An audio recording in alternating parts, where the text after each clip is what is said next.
Bollywood silver screen presenting the frighteners. इस कहानी की शुरुआत में एक शहर दिखाया जाता है। इस शहर का नाम होता है फेयर वाटर और फेयर वाटर में पिछले कुछ वक्त से बहुत सारी मौतें हो चुकी हैं। इन मौतों को देखकर ऐसा लगता है कि इन्हें हार्ट अटैक हुआ है, लेकिन जब डॉक्टर्स इनका पोस्टमार्टम करते हैं तो उन्हें ऐसा लगता है जैसे इनके दिल के अंदर किसी ने हाथ डाल के इनके दिल को निचोड़ दिया हो।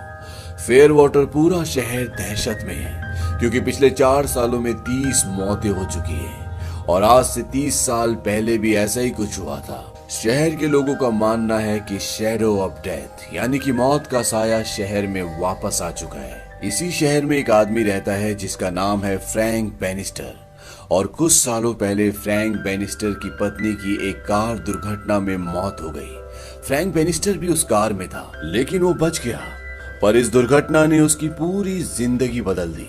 इस दुर्घटना के बाद फ्रैंक बैनिस्टर को आत्माएं दिखना शुरू हो जाती है। वो किसी भी आत्मा को देख सकता है, उनसे बातें कर सकता है और ऐसी 3 आत्माओं से उसकी दोस्ती भी होती है। इनमें से एक का नाम होता है साइरस, जिसकी मौत 1970 में हुई थी और अपने वक्त में जब ये जिंदा था तो एक गैंगस्टर था। दूसरे का नाम होता है नर्ड और तीसरे का द जज, क्योंकि ये एक जज था। अपनी पत्नी की मौत के बाद फ्रैंक ने अपना काम छोड़ दिया और अब वो उन लोगों के घरों से भूत प्रेत को भगाता है जिनके घरों में भूत प्रेतों का साया होता है। बदले में उनसे पैसे लेता है। फ्रैंक एक दिन जब गाड़ी चला रहा होता है तो उसका ध्यान भटक जाता है और वो एक आदमी के लॉन के अंदर घुस जाता है, जिससे उसका काफी नुकसान हो जाता है। इसका नाम रे होता है। फ्रैंक रे को अपना विजिटिंग कार्ड देता है। वो कहता है जितना भी तुम्हारा नुकसान हुआ है मैं उसे भर दूंगा, और ये कहकर वो वहां से चला जाता है। रे की पत्नी का नाम लूसी होता है और वो एक फिजिशियन, एक डॉक्टर है और वो एक घर में जाती है। इस घर में एक बूढ़ी औरत रहती है जिसका नाम है मिसेस ब्रैडली और ये कभी एक साइकाइट्रिस्ट थी। ये अपनी बेटी के साथ इस घर में रहती है। इसकी बेटी का नाम पट्रिशिया है और लूसी यहाँ पर इसलिए आई है क्योंकि पट्रिशिया का हाथ चाकू से सब्जी काटते हुए कट जाता है। हाथ में घाव बहुत गहरा होता है और लूसी चाहती है कि वो पट्रिशिया को हॉस्पिटल ले जाए, लेकिन पट्रिशिया की मॉम मिसेस ब्रैडली ऐसा करने से उसे मना कर देती है। वो कहती है कि पट्रिशिया कभी घर से बाहर नहीं जाती और लूसी को वहां से जाने के लिए कहती है, लेकिन लूसी पट्रिशिया के गले पर कुछ गहरे घाव के निशान देखती है। लूसी पट्रिशिया से पूछती है ये तुम्हारे साथ किसने किया, पर इससे पहले कि पट्रिशिया कोई जवाब देती उसकी मॉम लूसी को वहां से जाने के लिए कहती है। लूसी वापस अपने घर पर आ जाती है जहाँ पर उसका पति रे है और जब रे और लूसी घर पर होते हैं तभी उनके घर में अजीब अजीब चीजें होना शुरू हो जाती है। लूसी जिस बेड के ऊपर बैठी होती है वो हवा में उड़ना शुरू हो जाता है और घर की सारी चीजें हिलना शुरू हो जाती है। लूसी समझ जाती है कि उनके घर में कोई साया है, कोई भूत है और वो फ्रैंक को कॉल करती है। फ्रैंक वहां पर आ जाता है। फ्रैंक कहता है कि आज तक मैंने जितने भी केस देखे ये उसमें सबसे खतरनाक है, लेकिन मैं इसे हैंडल कर लूंगा और मेरी फीस होगी $400, पर तुम्हें पैसे देने की जरूरत नहीं है। आज सुबह मेरी गाड़ी से जो तुम्हारे लॉन का नुकसान हुआ था ये काम मैं उस नुकसान के बदले कर दूंगा, और फ्रैंक उनका काम कर देता है। फ्रैंक कहता है कि मैंने तुम्हारे घर से भूतों को भगा दिया है, और जब वो लूसी के पति रे से बात कर रहा होता है तभी उसे रे के फोरहेड पर एक नंबर दिखता है और ये नंबर होता है 37।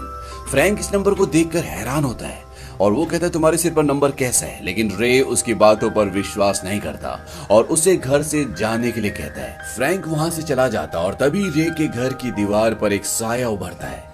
वहीं दूसरी तरफ ये दिखाया जाता है कि फ्रैंक ने जानबूझकर रे के घर पर उन आत्माओं को भेजा था जो उसकी दोस्त हैं, ताकि वो रे को डराएं और जब रे फ्रैंक को बुलाएं तो वो उसके इस काम के बदले में उसका वो नुकसान ना भरे जो उसने सुबह उसके घर पर किया था। अब अगले दिन जब फ्रैंक सड़क पर चल रहा होता है तो तभी वो देखता है कि सामने से रे उसकी तरफ भागता हुआ आ रहा है, लेकिन ये रे नहीं होता बल्कि उसकी आत्मा होती है। वो फ्रैंक से टकराता है, ये दोनों गिर जाते हैं और रे उसे बोलता है कि मुझे बचा लो, वो लोग मुझे दफनाने वाले हैं। फ्रैंक रे को बोलता है कि तुम मर चुके हो, अब मैं कुछ नहीं कर सकता। इसके बाद ये दोनों उस जगह जाते हैं जहां पर रे को दफनाया जा रहा होता है और वहां पर रे की पत्नी लूसी फ्रैंक से कहती है कि पूरी दुनिया तुम्हें ढोंगी कहती है, लेकिन मुझे तुम पर विश्वास है, क्या तुम रे को देख सकते हो? फ्रैंक कहता है कि हाँ। और अब लूसी और फ्रैंक एक रेस्टोरेंट में मिलते हैं। वहां पर लूसी फ्रैंक से कहती है क्या तुम रे की आत्मा से पूछ सकते हो कि उसने मेरे $15,000 कहां पर इन्वेस्ट किए? रे की आत्मा फ्रैंक को बताती है कि वो उसने एक गलत इन्वेस्टमेंट में गवा दिए। फ्रैंक ये बात लूसी को बताता है। लूसी को इस बात से दुख होता है। लूसी फ्रैंक से कहती है कि मैं और रे कभी भी एक दूसरे के लिए ईमानदार नहीं थे, हमारी शादी कोई अच्छी शादी नहीं थी। और बातों ही बातों में फ्रैंक रे की पत्नी के हाथ के ऊपर हाथ रख देता है। इस बात से रे को गुस्सा आता है और वो वाइन का गिलास गिरा देता है, जिससे फ्रैंक के कपड़े खराब हो जाते हैं। और इसके बाद फ्रैंक वॉशरूम में जाता है और वहां पर उसे एक आदमी दिखता है और उसके फोरहेड पर भी उसे वैसा ही नंबर दिखता है जैसा उसे रे के फोरहेड पर दिखा था, और ये नंबर होता है 38, जबकि रे के फोरहेड पर उसे 37 दिखा था। और अब फ्रैंक समझ जाता है यहाँ पर कुछ ना कुछ गड़बड़ है। वो चारों तरफ ढूंढना शुरू करता है, यहाँ पर कोई आत्मा तो नहीं है। तभी मिरर से एक काला साया बाहर निकलता है और वो उस आदमी के दिल के अंदर हाथ डालकर उसके दिल को पूरी तरह से मसल देती है, जिस वजह से उस आदमी की मौत हो जाती है। फ्रैंक ये सब कुछ देख लेता है और तभी उस आदमी की आत्मा उसके शरीर से बाहर निकलती है और वहां पर रोशनी का एक दूसरी दुनिया का दरवाजा खुलता है और उसकी आत्मा उसके अंदर चली जाती है। इसके बाद फ्रैंक अपनी गाड़ी से उस साये का पीछा करता है, क्योंकि वो समझ चुका है कि इस शहर में जितनी भी मौतें हुई हैं वो इस साये की वजह से हुई है।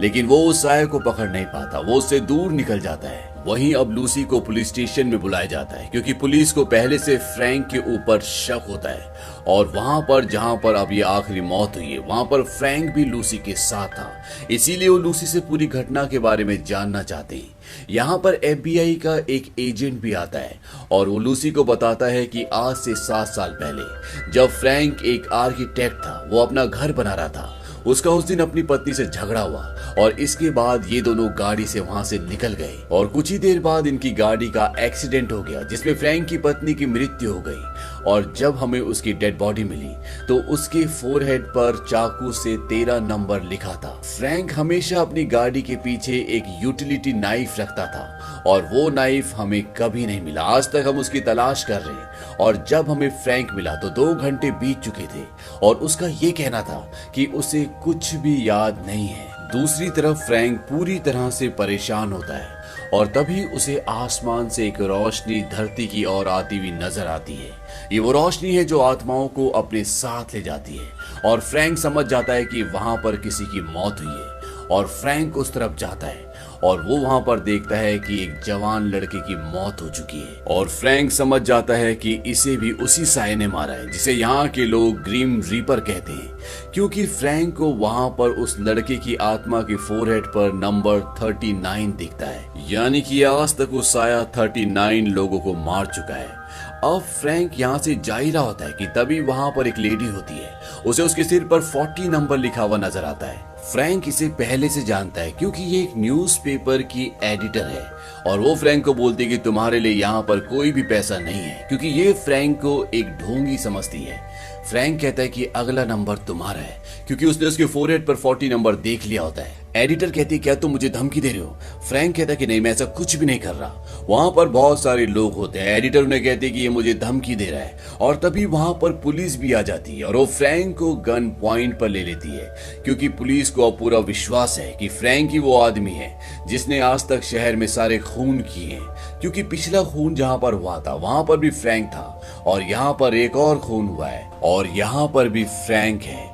और तभी फ्रैंक को वही साया दिखता है जिसने आज तक ये सारे खून किए हैं, लेकिन फ्रैंक के अलावा उसे कोई भी नहीं देख सकता क्योंकि वो इंसान नहीं है। और जैसे वो काला साया उस एडिटर को मारने वाला होता है तो फ्रैंक की जो 3 आत्माएं दोस्त हैं, जिसमें से एक जज है, वो उस काले साये पर कई गोलियां चलाता है, जिससे वो काला साया वहां से भाग जाता है। लेकिन एक बार फिर से वो वापस आता है, पर इससे पहले कि वो काला साया उस एडिटर के दिल में हाथ डालकर उसे मार देता।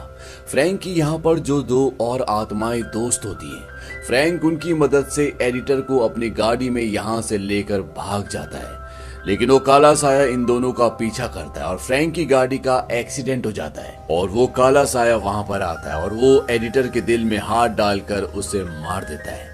फ्रैंक चाहकर भी उसे नहीं बचा पाता। एडिटर की मौत उसी तरह से हुई होती है जिस तरह से उसकी पत्नी की मौत हुई थी, लेकिन उसे अपनी पत्नी की मौत के बारे में कुछ भी याद नहीं होता। पर यहाँ पर उसे अपनी पत्नी की मौत की उसकी डेड बॉडी की एक झलक दिखती है, जिसके फोरहेड पर नंबर 13 लिखा होता है। और अब एडिटर की आत्मा उसके शरीर से बाहर निकल जाती है और वो कहती है कि तुम्हें मुझे मारकर क्या मिला, तुमने अपनी पत्नी का भी खून किया था। इस बात से फ्रैंक पूरी तरह से डिस्टर्ब हो जाता है और वो सीधा पुलिस स्टेशन जाता है, जहां पर पुलिस अभी भी लूसी से पूछताछ कर रही है। फ्रैंक उन्हें बताता है कि एडिटर मर चुकी है और इसके बाद फ्रैंक को अरेस्ट कर लिया जाता है। यहाँ पर जो FBI का एजेंट होता है वो फ्रैंक से पूछताछ करता है और फ्रैंक उसे बताता है कि एक काला साया है जिसने सब कुछ किया है। लेकिन FBI के एजेंट को लगता है कि फ्रैंक की दिमागी हालत खराब है, उसने खुद ये सारे खून किए हैं जिसके बारे में शायद उसे खुद भी नहीं पता। और वो फ्रैंक को भी इन बातों पर यकीन दिलाने की कोशिश करता है। वो उसे बताता है कि जिन भी सायों को, जिन आत्माओं को तुम देखते हो वो सिर्फ तुम्हारी एक कल्पना, एक भ्रम है। और अब कहीं ना कहीं फ्रैंक को भी इस बात पर यकीन होना शुरू हो जाता है, क्योंकि जब वहां पर वो दो आत्माएं साइरस और नर्ड जो कि उसकी दोस्त है वो वहां पर आती है, तो फ्रैंक उन्हें नहीं देख पाता, क्योंकि कहीं ना कहीं उसके दिमाग ने ये विश्वास करना शुरू कर दिया है कि जो FBI का एजेंट कह रहा था वो सही कह रहा था। वहीं दूसरी तरफ लूसी अब फ्रैंक के घर पर जाती है और जब वो घर पर जाती है तो वहां पर एक रिकॉर्डेड कॉल होता है और ये कॉल होता है पैट्रिशिया की मॉम का। पैट्रिशिया वही लड़की है जिसने इस कहानी की शुरुआत में चाकू से अपना हाथ काट लिया था। और लूसी जब पैट्रिशिया की मॉम की कॉल सुनती है तो उसमें पैट्रिशिया की मॉम बोलती है कि मेरी बेटी शैतान के संपर्क में है और उसी ने उसे घर पर बुलाया है, मुझे आपकी मदद की जरूरत है। लूसी को लगता है कि पैट्रिशिया की मॉम की दिमागी हालत ठीक नहीं है, क्योंकि जब वो पैट्रिशिया के घर पर गई थी तो उसके गले पर कुछ निशान थे और लूसी को ऐसा लगता है कि ये निशान पैट्रिशिया की मॉम ने उसे दिए हैं। लूसी पैट्रिशिया के घर पर पहुंच जाती है। उसकी मॉम उस वक्त वहां पर नहीं होती। लूसी पैट्रिशिया से कहती है कि तुम्हारी मॉम को दिमागी बीमारी है, तुम्हें इस घर से बाहर निकलना होगा। लेकिन पैट्रिशिया इस घर से बाहर नहीं निकलना चाहती। वो लूसी से कहती है कि तुम नहीं समझोगी, और ये कहते हुए वो एक जार की तरफ देखती है। और जब लूसी उसे उठाने वाली होती है ये पूछने के लिए कि इसमें क्या है, पैट्रिशिया उससे पहले उसे उठा लेती है। वो कहती है कि इसमें मेरे पिता की अस्थियां हैं, उन्होंने मर्डर किया और उसके बाद अपनी खुद की जान ले ली। और मेरी मॉम ये सोचती है कि उनकी मौत की जिम्मेदार मैं हूँ, इसीलिए उनकी अस्थियां मुझे अपने कमरे में रखनी पड़ती हैं। अब पैट्रिशिया की मॉम घर पर वापस आ जाती है और पैट्रिशिया लूसी को एल्मीरा के अंदर छुपा देती है और लूसी को एल्मीरा के अंदर वो चाकू मिलता है जो फ्रैंक का होता है, जिससे फ्रैंक की मरी हुई पत्नी के सिर पर नंबर 13 लिखा गया था, जिसे पुलिस कई सालों से ढूंढ रही है। लूसी इस बात से हैरान हो जाती है और वो किसी तरह से घर से निकलकर सीधा फ्रैंक के पास जेल में जाती है। लेकिन फ्रैंक लूसी की किसी भी बात पर विश्वास नहीं करना चाहता। लूसी उसे विश्वास दिलाती है और फ्रैंक एक बार फिर से वापस अपनी नॉर्मल चेतना में आ जाता है। लेकिन तभी फ्रैंक देखता है कि लूसी के फोरहेड पर लिखा होता है 41, यानी कि उस काले साये का अगला शिकार अब लूसी है। और तभी वहां पर वो काला साया आता है। फ्रैंक उस पर हमला करने की कोशिश करता है, लेकिन फ्रैंक उसे छू नहीं सकता। और वो साया जैसे ही लूसी के दिल के अंदर हाथ डालता है, वहां पर साइरस और नर्ड, वो दो आत्माएं जो फ्रैंक की दोस्त हैं, वो दोनों वहां पर आ जाती हैं और उस साये को वहां से धकेल कर ले जाती हैं। लेकिन वो साया एक बार फिर से आता और लूसी पर हमला करता है, लेकिन किसी तरह से फ्रैंक और लूसी जेल से भागने में कामयाब हो जाते हैं। अब फ्रैंक किसी भी तरह से लूसी को बचाना चाहता है, क्योंकि ये दोनों अब एक दूसरे से प्यार भी करते हैं और उसे बचाने के लिए फ्रैंक को अपने आप को मारना होगा, ताकि उसकी आत्मा उसके शरीर से बाहर निकल जाए और वो इस काले साये को हमेशा के लिए खत्म कर सके। लेकिन इससे पहले वो गोली मारकर अपने आप को मारता। लूसी उसे रोक लेती है और वो कहती है कि इसका एक और तरीका है। लूसी एक डॉक्टर है, इसीलिए वो बहुत कुछ जानती है और वो फ्रैंक को कहती है कि हम हाइपोथर्मिया का इस्तेमाल करेंगे, साथ ही मैं तुम्हें एक ड्रग दूंगी जिससे तुम्हारे दिल की धड़कन रुक जाएगी और ऐसा करने से तुम्हारी आत्मा तुम्हारे शरीर से बाहर आ जाएगी। और इससे पहले कि तुम पूरी तरह से मर जाओ, मैं तुम्हें इलेक्ट्रिक शॉक दूंगी जिससे तुम वापस जिंदा हो जाओगे। और ये ऐसे ही करते हैं, ये इस प्रोसेस को शुरू करते हैं। लेकिन फ्रैंक के पास केवल 20 ही मिनट्स होंगे, क्योंकि 20 मिनट के बाद लूसी को उसकी बॉडी को रिवाइव करना होगा, नहीं तो वो हमेशा के लिए मर जाएगा। और ये फ्रैंक को हाइपोथर्मिया के लिए एक कोल्ड स्टोरेज के अंदर डालते हैं। हाइपोथर्मिया उसे कहते हैं जब इंसान का पूरा शरीर ठंड से जम जाता है। अब जब ये प्रोसेस चल रहा होता है तभी यहाँ पर FBI का एजेंट आ जाता है और वो नहीं चाहता कि फ्रैंक को यहाँ से बाहर निकाला जाए, वो चाहता है कि उसकी मौत वहीं पर हो जाए। इसीलिए वो लूसी को अपने साथ गिरफ्तार करके ले जाता है। अब फ्रैंक की आत्मा जो उसके शरीर से निकल चुकी है वो यहाँ पर पहुंच जाती है और वो लूसी को यहाँ यहाँ से भगाकर ले जाना चाहता है, क्योंकि वो जानता है कि कभी भी यहाँ पर वो काला साया आ जाएगा।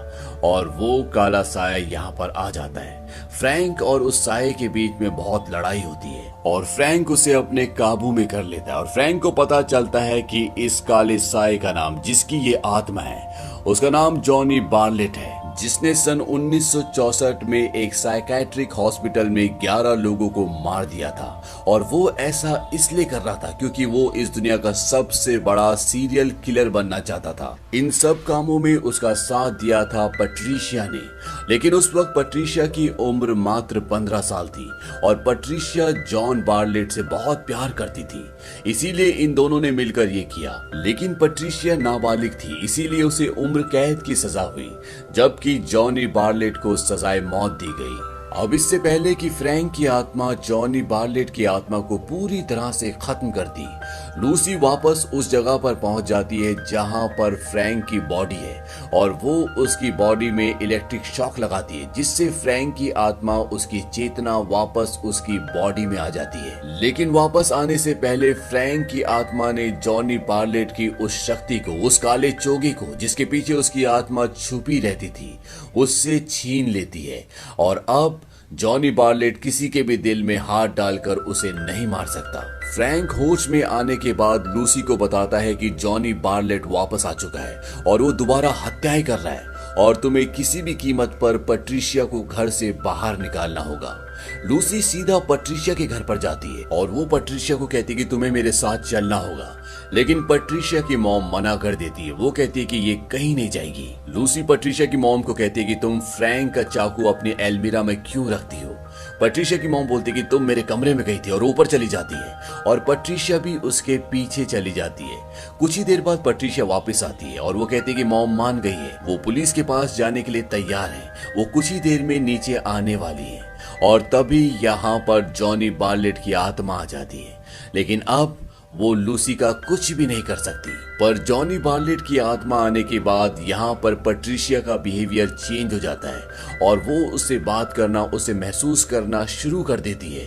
और जॉनी बार्लेट उसे बोलता है कि हमें सबसे ज्यादा खून करने का रिकॉर्ड बनाना होगा, इसीलिए तुम्हें लूसी को मारना होगा।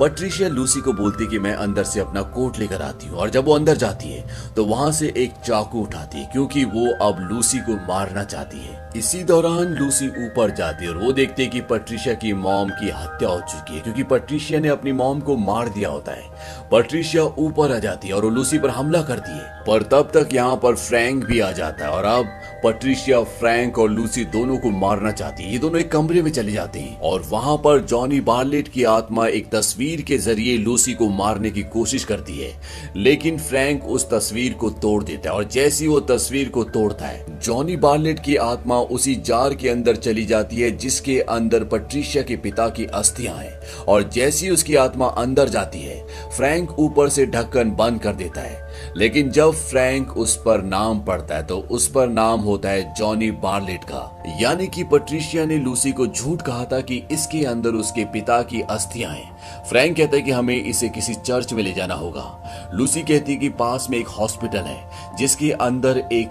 चर्च भी है और ये वही हॉस्पिटल होता है जिसके अंदर जॉन बार्लेट ने 1964 में 11 लोगों को मार दिया था। अब ये उस हॉस्पिटल के अंदर पहुंच जाते हैं जो पूरी तरह से वीरान है, क्योंकि उस हादसे के बाद इस हॉस्पिटल को बंद कर दिया गया था। लेकिन यहाँ पहुंचने के बाद फ्रैंक को वो सारे विजन्स आते हैं जो उस घटना के होते हैं जो सन 1964 में यहाँ पर घटी थी।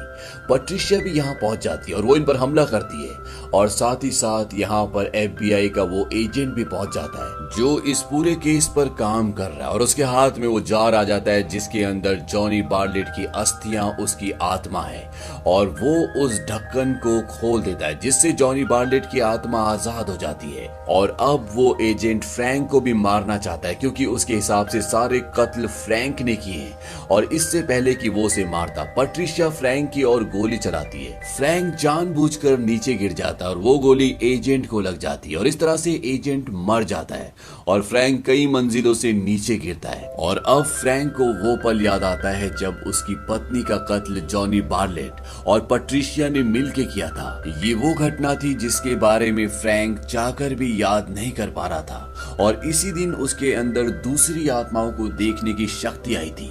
फ्रैंक ऊपर से गिरा होता है, इसीलिए वो कमजोर हो जाता है। और अब यहाँ पर पैट्रिशिया और जॉनी बार्लेट की आत्मा आ जाती है और जॉनी बार्लेट बोलता है कि इसे खत्म कर दो। लेकिन पैट्रिशिया जब उसे मारने की कोशिश करती है तो वो देखती है कि उसकी गन में गोलियां खत्म हो चुकी है और वो अपनी गन से उसका गला घोटकर उसे मार देती है। लूसी चाहकर भी उसकी मदद नहीं कर पाती क्योंकि उसे जॉनी बार्लेट की आत्मा ने पकड़ा होता है। और अब पैट्रिशिया लूसी को मारने के लिए उसकी तरफ आगे बढ़ती है, लेकिन तभी वहां पर फ्रैंक की आत्मा आ जाती है और वो पैट्रिशिया की बॉडी से उसकी आत्मा को बाहर निकाल देती है। और तभी वहां पर एक दूसरी दुनिया का दरवाजा खुल जाता है और फ्रैंक पैट्रिशिया को लेके उसके अंदर जाना शुरू कर देता है और जॉनी बार्लेट को बोलता है कि अगर तुम अपनी गर्लफ्रेंड को चाहते हो तो आओ उसे ले जाओ। और जॉनी बार्लेट भी उस पोर्टल के उस दरवाजे के अंदर चला जाता है और वो पैट्रिशिया की आत्मा का हाथ पकड़कर उसे फ्रैंक की आत्मा से छुड़वा देता है और कहता है कि हम वापस जा रहे हैं और लोगों को मारने। लेकिन तभी वो पोर्टल नर्क का दरवाजा बन जाता है और वहां से एक बहुत बड़ा क्रिएचर निकलता है और ये दोनों के दोनों धरती पर न जाकर नर्क में चले जाते हैं। अब यहाँ पर साइरस और नर्ड की आत्मा फ्रैंक को दिखती है जो कि धरती पर उसकी दोस्त थी और अभी दोनों आत्माएं मुक्त हो चुकी है। वो कहती है कि अभी तुम्हारा वक्त नहीं आया, तुम्हें वापस अपनी दुनिया में जाना होगा। यहाँ पर फ्रैंक को अपनी पत्नी की आत्मा भी दिखती है और वो फ्रैंक को कहते हैं कि जाओ खुश रहो। और फ्रैंक वापस धरती पर अपने शरीर में आ जाता है, यानी कि वो जिंदा हो जाता है। और फ्रैंक और लूसी अब धरती पर खुशी खुशी एक दूसरे के साथ रहते हैं और साथ ही साथ लूसी के अंदर भी अब वो शक्ति आ गई है कि वो आत्माओं को देख सकती है। और इसी के साथ ये कहानी यहीं पर खत्म हो जाती है। ये फिल्म 1996 में रिलीज हुई थी और IMDb पर इसकी रेटिंग है 7.1। उम्मीद करते हैं कि ये कहानी आपको पसंद आई होगी।